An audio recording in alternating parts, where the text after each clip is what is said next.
Case ఏపీలో చర్చనీయాంశంగా మారింది. ఈ ఘటన వెనుక అధికార కూటమికి చెందిన కీలక నేతల ల్యాండ్ మాఫియా ఒత్తిళ్లు ఉన్నాయంటూ వైసీపీ సీనియర్ నేత పొద్దుటూరు మాజీ ఎమ్మెల్యే రాచమల్లు శివప్రసాద్ రెడ్డి ఆరోపించారు.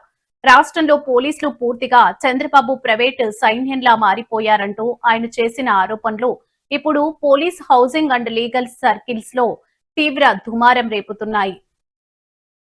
నేను అడిగే ప్రశ్నలు ఏంటంటే గనా ఎన్బిడబ్ల్యూ వారెంట్ ఇచ్చిన తర్వాత పట్టకొచ్చినటువంటి సాయి కృష్ణను మేజిస్ట్రేట్ ముందరికి హాజరుపరిచినారా?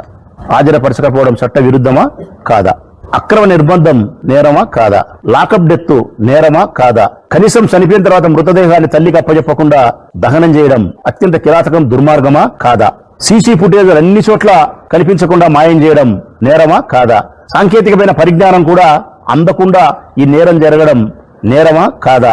ఇంత నేరం చేసి ఒక్క సిఐనే ముద్దాయిం చేసి సూత్రధారులను తప్పించడం అనేది నేరమా కాదా?